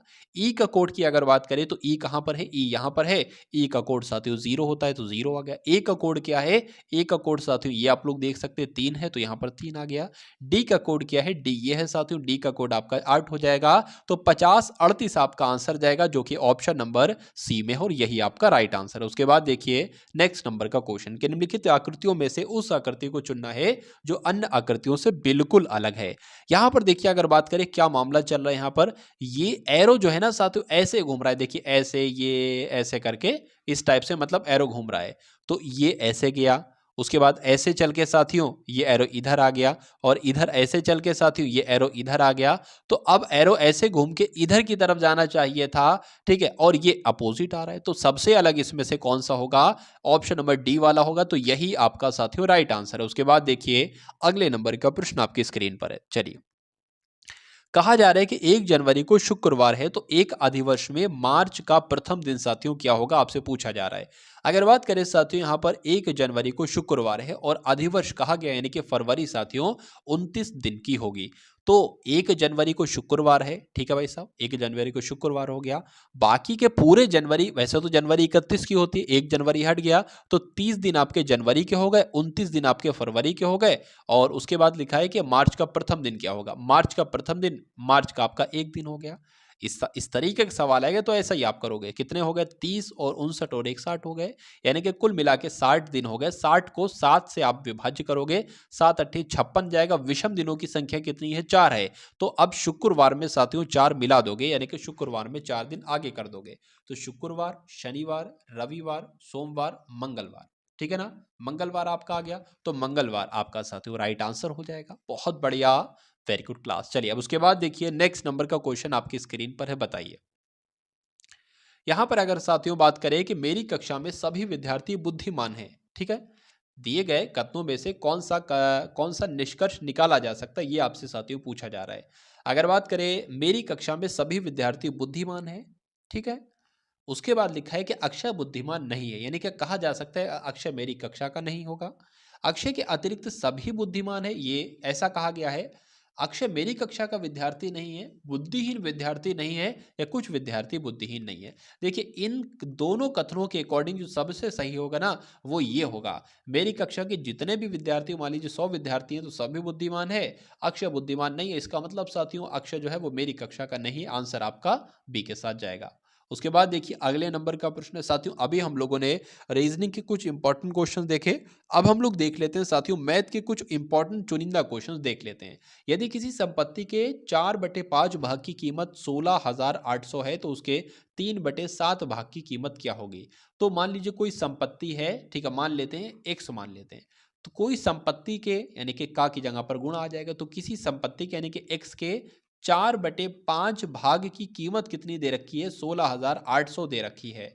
तो सबसे पहले हम ये न मान ले साथियों कि वो किसी संपत्ति के 4/भाग की कीमत इतनी है, तो उस संपत्ति की पूरी कीमत कितनी है। उस संपत्ति की पूरी कीमत निकालने के लिए इस 5 की गुणा इससे हो जाएगी, यानी कि ये यहाँ पर आ जाएगा, और इस 4 की भाग किससे हो जाएगी, यहाँ नीचे आ जाएगा। तो ये तो साथियों हट जाएगी, यानी कि x बराबर 16,800 गुणा 5/4 आ जाएगा। इस 4 से कट करेंगे अगर, 4 चौक 16, 4 दूना 8, 0 आ जाएगा। अगर 42 की 5 से साथियों गुणा करेंगे तो क्या आ जाएगा, 42 की 5 से गुणा करेंगे साथियों, 2 जीरो तो ऐसे ही आ जाएंगे, 5 दूना आपके 10 आ जाएंगे, और 5 चौक आपके 20 और 1 आपके 21 आ जाएंगे। यानी कि पूरी संपत्ति की अगर बात करें तो 21,000 की वो पूरी संपत्ति होगी। लेकिन कहा जा रहा है कि उस संपत्ति के उसके 3/7 भाग की कीमत क्या होगी। तो इसका 3/7 भाग निकाल दो, निकाल दिया, 7 एकम 7, 7 तियां आपका 21 हो जाएगा, 3 जीरो लग जाएंगे, 3 तियां 9 हो जाएंगे, 9 लिख दिया, और 3 जीरो जो बचे हैं वो लग जाएंगे। यानी कि आंसर आपका ऑप्शन नंबर ए के साथ जाएगा, 9,000 के साथ। उसके बाद देखिए साथियों अगले नंबर का क्वेश्चन है कि 350 का 3/5 जो है ना, वो 210 के 4/7 से कितना ज्यादा होगा। कहीं पर भी ये का लिखे तो गुणा इसका मतलब होता है, यानी कि 350 लिखा मैंने, का मतलब गुणा होता है, 3/5 लिख दिया। यानी कि ये जो है ना साथियों, ये 210 के 4/7 से कितना अधिक होगा। तो देख लेते साथियों, 5 एकम 5 हो जाएगा, 5 सत्ते 35 हो जाएंगे, 7 ही आपका 21 हो जाएगा, यानी कि 210 तो ये हो जाएंगे, और 7 एकम 7 हो जाएगा, 7 21 हो जाएगा, 4 तियां 12 ये हो जाएंगे। तो अब देख लीजिए डिफरेंस साथियों कितना है, 120 से साथियों 210 है, तो डिफरेंस कितना है, कितना ज्यादा है ये। तो जाहिर सी बात है 90 ज्यादा है, 90 ज्यादा है तो आंसर आपका 90 के साथ जाएगा, ऑप्शन नंबर डी के साथ। उसके बाद देखिए अगले नंबर का क्वेश्चन आपकी स्क्रीन पर देखिए और बताइए राइट आंसर क्या है। चलिए साथियों मैं आपको बहुत ज्यादा समय नहीं लेता हूं, मैं चुनिंदा समय में कुछ सेकंडों में आपको बता देता हूं, समझा देता हूं। चलिए क्योंकि ज़्यादा समय साथियों अभी आपके एग्जाम में नहीं है आपके पास, तो बहुत अच्छे से समझिए कि एक विद्यालय में 400 विद्यार्थी हैं, जिसमें लड़कों और लड़कियों की संख्या का अनुपात 5:3 है। यदि 50 लड़कियां और आ जाएं तो विद्यालय में लड़कों और लड़कियों की संख्या का अनुपात क्या होगा। कुल मिला के बता दिया गया है 400 विद्यार्थी हैं, और लड़कों का अनुपात, लड़के अगर 5 हैं तो लड़कियां 3 हैं। तो अब अगर हम ये कहें अगर 400 विद्यार्थी हैं, कुल मिला के लड़के कितने हैं, कुल मिला के लड़कियां कितनी, तो कैसे कराओगे, ऐसे कराओगे। अगर लड़कों का अनुपात ज्ञात करना है साथियों, तो लड़कों का अनुपात 5 है तो 5 लिख लोगे। इसके बटे में क्या लिखोगे, इन दोनों का जोड़ लिखोगे यानी कि 8 लिखोगे। ये क्या निकलेगा, ये बॉय निकलेगा, ये के बॉय कितने हैं, बॉय निकल जाएंगे। 8 एकम 8 हो जाएगा, 8 पंजे 40 हो जाएगा, 5 पंजे 25 यानी कि 250 कितने हो जाएंगे साथियों, बॉयज हो जाएंगे। जाहिर सी बात है 250 जब बॉयज हो जाएंगे तो गर्ल्स कितनी रह जाएंगी साथियों, 150 गर्ल्स हो जाएंगी। ठीक है, 400 कुल मिला के, है ना। कहा जा रहा है कि इसमें 50 लड़कियां और शामिल कर दी जाएं, तो जब 50 लड़कियां और शामिल कर दी जाएंगी तो लड़के तो साथियों 250 ही रहेंगे, लेकिन लड़कियां कितनी हो जाएंगी साथियों, लड़कियां आपकी 200 हो जाएंगी। तो यही तो कहा जा रहा है 50 लड़कियों को शामिल कर दिया जाए तो विद्यालय में लड़के और लड़कियों की संख्या का अनुपात कितना होगा। तो 250 का और 200 का अनुपात देख लो, 0 से 0 कट जाएगा, 5 चौका आपका 20 हो जाएगा, 5 पंजे 25 हो जाएंगे, यानी कि लड़के और लड़कियों का जो अनुपात निकलेगा वो 5:4 निकलेगा, जो कि ऑप्शन नंबर ए में है। बहुत बढ़िया, वेरी गुड क्लास। चलिए उसके बाद देखिए, ए का 25% बी के 20% के बराबर है, तो ए और बी का अनुपात क्या होगा। क्या लिखा हुआ है साथियों, अगर बात करें का लिखा है तो गुणा लगा दो आराम से, कोई दिक्कत नहीं है साथियों। देखिए ए का 25% यानी कि 25/100, ये जो है ना साथियों, ये बी के 20%। देखिए 20% का मतलब क्या होता है, 20/100। 25% का मतलब क्या होता है, 25/100। ये आपको मालूम होना चाहिए। 25 से कम 25 हो जाएगा, 25 चौक आपके 100 हो जाएगा, 20 से कम 20 हो जाएगा, 20 पंचे 100 हो जाएगा। अब बी यहां पर लिखा हुआ ए की गुणा जब 1 से करोगे तो क्या आ जाएगा साथियों, ए ही आ जाएगा, A/4। और बी की गुणा 1 से करोगे तो क्या आ जाएगा, बी ही आ जाएगा, यानी कि B/5 आ जाएगा।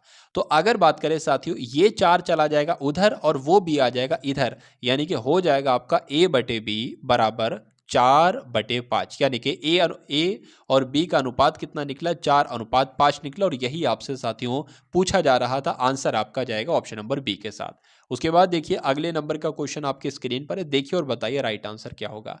ए बी सी ने क्रमशः 600 रुपए, 1000 रुपए, 800 रुपए लगाकर एक व्यापार शुरू किया। यदि वर्ष के अंत में सबको मिला के 480 का लाभ होता है तो ए को लाभ कितना होगा, आपसे पूछा जा रहा है। चलिए ए को लाभ कितना होगा साथियों, ये आपसे पूछा जा रहा है। देखिए जितने रुपए लगाए हैं इन लोगों ने, उतने ही अनुपात में उनको लाभ मिलेगा। जैसे कि इन लोगों ने कितने कितने रुपए लगाए थे, एक ने 600 लगाए हैं, एक ने 1000 रुपए लगाए हैं, एक ने 800 रुपए लगाए हैं। अगर इनका अनुपात निकाले साथियों, 2 जीरो ये कट गए, 2 जीरो ये कट गए, 2 जीरो ये कट गए, 2 से एक बार फिर कट करो, 2 तियां 6, 2 पंजे 10 और 2 चौक 8, यानी कि इतने अनुपात में उन्होंने पैसे लगाए हैं तो इतने ही अनुपात में उनको प्रॉफिट मिलेगा। अगर बात करें कुल मिला के प्रॉफिट जो है वो 480 है। पूछा किसका गया, ए का प्रॉफिट पूछा गया, यानी कि इसका, तो इसका प्रॉफिट लिख लेंगे और बटे में कौन सी संख्या आएगी, इन तीनों का क्या आ जाएगा, योग आ जाएगा, यानी कि 5 4 9 9 और आपका 3 12, यानी कि ये आपका ए का कैलकुलेट करा दोगे, ए का लाभ आ जाएगा। 12 कम 12, 12 चौक आपके 48 हो जाएंगे, 4 3 आपके 12 हो जाएंगे, यानी कि 120 जो मिलेगा साथियों वो ए का प्रॉफिट होगा, ए का लाभ होगा। उसके बाद देखिए अगले नंबर का साथियों क्वेश्चन आपकी स्क्रीन पर है। 5 लड़कों की औसत आयु जो है ना वो कितनी है साथियों, 12 वर्ष है। 3 अन्य लड़कों की औसत आयु 16 वर्ष है। कुल मिला के 8 लड़कों की औसत आयु कितनी है। देखिए 5 लड़कों की औसत आयु कितनी हो गई साथियों, 12 हो गई, यानी कि 5 लड़कों की कुल योग कितनी होगी, 12 पंजे 60 होगी, ये कुल योग कुल आयु हो गई उनकी। उसके बाद कहा गया है, अच्छा कुछ और लड़के, अन्य लड़कों की औसत आयु, 3 अन्य लड़के हैं, 3 अन्य लड़कों की औसत आयु कितनी है, 16 हो गई। तो 16 कम 16, 16 32, 16 3 आपका 48 हो गई, यानी कि तीनों की योग कितनी होगी, आयु 48 हो गई। तो 5 लड़के तो ये हैं, 3 लड़के तो ये हैं। कहा गया टोटल मिला के साथियों 8 लड़कों की औसत आयु कितनी होगी, तो इनका योग 60 है और 48 है। देख लेते हैं साथियों कितना आ जाएगा, मेरे हिसाब से 108 साथियों यहाँ पर आ जाएगा। ठीक है ना। चलिए देख लेते हैं साथियों, एक बार फिर से हम लोग देख लेते हैं क्या है, क्या दिक्कत, क्या परेशानी है। चलिए 108/8 यहाँ पर साथियों आ गया। अब अगर बात करें साथियों, इसको कट कर लो, 2 से 2 पंजे 10, 2 पंजे 10 हो जाएगा आपका, और 2 चौक 8 हो जाएगा, 2 चौक 8 यहाँ हो जाएगा। अगर इसको साथियों कट करेंगे तो यहाँ पर कितना आ जाएगा साथियों आपका, 2 27 आ जाएगा ऊपर, और नीचे कितना आ जाएगा साथियों, 2 आ जाएगा, यानी कि 27/2 आपका राइट आंसर हो जाएगा। और 27/2 कितने होते हैं, 27/2 मैं आपको एक बार समझा देता हूँ। 27/2 इस तरीके से आप कैसे लिखोगे, वैसे तो 13.5 हुए 27/2, 27/2 13.5 कैसे हुए, जैसे जो नीचे नंबर होगा वो नीचे नंबर वैसे ही आ जाएगा। 27 को देखो इतने आ जाए, यानी कि 2 एकम 2 कट करोगे, 2 एकम 2, 2 3 आपका कितना हो जाएगा, 6 हो जाएगा। एक बचा ना, तो वो एक यहाँ पर आ जाएगा। तो ऐसे आगे 27 सही 1/2 पर, तो आंसर आपका ऑप्शन नंबर ए के साथ जाएगा। उसके बाद देखिए अगले नंबर का क्वेश्चन आपकी स्क्रीन पर है। 3 संख्याओं का औसत 28 है। पहली संख्या दूसरी संख्या की आधी है और तीसरी संख्या दूसरी संख्या की दोगुनी है, तो तीसरी संख्या क्या होगी आपसे पूछा जा रहा है, बताइए। देखिए 3 संख्या, एक संख्या x हो जाएगी, एक संख्या y हो जाएगी, एक संख्या z हो जाएगी। यहाँ पर कहा गया है कि पहली संख्या जो है, यानी कि ये जो है ये दूसरी संख्या की आधी है, और आधी है, और जो तीसरी संख्या है ना, तीसरी संख्या साथियों दूसरी संख्या की दोगुनी है। दूसरी संख्या की साथियों क्या है, दूसरी संख्या की दोगुनी है। क्या कहा गया फिर से देखिए, तीसरी संख्या दूसरी संख्या की दोगुनी है, यानी कि अगर ये 2 है तो ये 4 हो जाएगी, ये तो कहा गया है। तीसरी संख्या जो है, यानी कि ये जो है ये दूसरी संख्या की दोगुनी है, तो हमने दोगुनी कर दिया। उसके उससे पहले लिखा था पहली संख्या दूसरी की आधी है, यानी कि ये जो पहली संख्या है ये दूसरी की आधी है, तो जब ये 2 होगी तो जाहिर सी बात है ये 1 होगी। तो पहली दूसरी तीसरी संख्या का अनुपात हमें पता चल गया है। इन तीन संख्याओं का औसत कितना होगा, इन तीन संख्याओं का औसत होगा साथियों 28, जो प्रश्न में दे रखा है। इन तीन संख्याओं का योग कितना होगा, 8 3 आपका 24 हो जाएगा, 3 दूना 6 और 84 हो जाएगा। यानी कि कहा जा सकता है, देखिए इसको हम कह सकते हैं 1x 2x 4x, बिल्कुल कह सकते हैं। तो ये कुल मिला के कितने x हो जाएंगे, 6x 7x, यानी कि 7x की वैल्यू जो आई है साथियों वो 84 आई है। तो x की वैल्यू कितनी आ जाएगी साथियों, 84/7 आ जाएगी। और 7 एकम 7, 7 दूना 14, यानी कि x की वैल्यू क्या आ जाएगी साथियों, 12 यहाँ पर आ जाएगी। तो अगर साथियों बात करें ना, हम लोग यहाँ पर आपसे पूछा गया था सबसे तीसरी संख्या बताइए। तीसरी संख्या तो 4x है और x बराबर 12 है, यानी कि साथियों 4 गुणा 12 कितना हो जाएगा, 48 हो जाएगा, जो कि आपका ऑप्शन नंबर डी में है, और यही आपका साथियों राइट आंसर है। चलिए उसके बाद देखिए अगले नंबर का प्रश्न आपकी स्क्रीन पर है कि ए एक काम को 18 दिन में पूरा करता है। तो ए एक काम को साथियों कितने दिन में पूरा करेगा, 18 दिन में करता है। बी उसी कार्य को ए से आधे समय में पूरा करता है, यानी कि ए जब एक काम को 18 दिन में करता है और बी उस काम को साथियों ए से आधे दिन में पूरा करता है, यानी कि जब ए 18 दिन में कर रहा है तो ए से आधे दिन में क्या हो जाएगा, यानी कि 9 दिन में पूरा करेगा। तो दोनों मिलकर एक दिन में कार्य का कितना भाग पूरा करेंगे, पहले तो ये निकाल लो कि कितने दिन में कार्य करेंगे। देखिए यहाँ पर एक ऐसा नंबर ले लेते हैं जो 18 के पाड़े में भी है, 9 के पाड़े में भी है, तो 18 ले लेते हैं। 18 एकम 18, 9 दूना आपका 18 हो जाएगा। अब ये क्या है साथियों, ये टोटल काम है, ठीक है ना, ये टोटल काम है। ये दोनों ये एक दिन में एक काम करते हैं और ये एक दिन में 2 काम करते हैं। यहाँ पर पूछा गया है, सबसे पहले देख लेते हैं हम लोग, टोटल काम ये है, दोनों मिलकर 3 काम करते हैं, तो कितने दिन में करेंगे, 6 दिन में करेंगे। ये क्या निकला साथियों, ये निकला आपका टोटल, यानी कि 6 दिन में करेंगे। तो दोनों मिलकर एक दिन में कितना कार्य करेंगे, एक दिन में दोनों मिलकर 1/6 काम करेंगे। अगर कहा जाए कि मान लीजिए साथियों कोई है 5 दिन में वो काम करता है, तो अगर क्या पूछा जाए एक दिन में कितना काम करेगा, तो एक दिन में एक काम करेगा, ऐसे होता है साथियों। तो 1/6 आपका आंसर आ जाएगा, जो कि आपका ऑप्शन नंबर ए के साथ जाएगा। चलिए उसके बाद देखिए अगले नंबर का क्वेश्चन है कि एक रेलगाड़ी 108 किलोमीटर प्रति घंटा की चाल से गतिमान है, उसकी चाल मीटर प्रति सेकंड में क्या होगी। यानी कि 108 किलोमीटर प्रति घंटे की चाल से चल रही है, मतलब चाल है ना वो किलोमीटर प्रति घंटा बताई जा रही है, लेकिन पूछा यह जा रहा है कि मीटर प्रति सेकंड में बदल के बताओ। तो बहुत आसान सा प्रश्न है, कितने किलोमीटर लिखा हुआ, 108 लिखा है, इसको मीटर प्रति सेकंड में अगर बदलना हो तो बस 5/18 से भाग कर देना, आंसर आ जाएगा। 18 एकम 18, 18 छंग आपका कितना हो जाएगा, 108 हो जाएगा। 6 पंजे कितना हो जाएगा साथियों, 30 हो जाएगी, यानी कि 30 मीटर प्रति सेकंड हो जाएगी। तो आंसर आपका सी के साथ जाएगा। अगर बात करते यहां पर लिखा होता आपका 108 मीटर प्रति सेकंड, उसको किलोमीटर प्रति घंटे में बदलना होता तो 18/5 से गुणा कर देते। तो ये दो बातें साथियों आपको यहां पर ध्यान रखना है। तो ये साथियों 100 सवाल आपके यूपी पुलिस एग्जाम के लिए हिंदी के पूरे प्रश्न कराए, उसके अलावा सामान्य ज्ञान के पूरे प्रश्न कराए, लेकिन वीडियो बहुत लंबी ना हो जाए इसलिए कुछ प्रश्न मैंने आप मैथ के कराए और कुछ प्रश्न मैंने आपको रीजनिंग के कराए। तो उम्मीद करता हूं साथियों क्लास आपको पसंद आई होगी। अगर पसंद आई है तो क्लास के बारे में कमेंट साथियों कमेंट में कर देंगे और इस वीडियो को कम से कम 2 लोगों को अवश्य शेयर कर देंगे। और चैनल पर नए हैं तो चैनल को भी ज़रूर सब्सक्राइब करके बेल आइकन पर क्लिक कर लेंगे। तो मिलते हैं हम सभी लोग आने वाली वीडियो में। जय हिंद साथियों।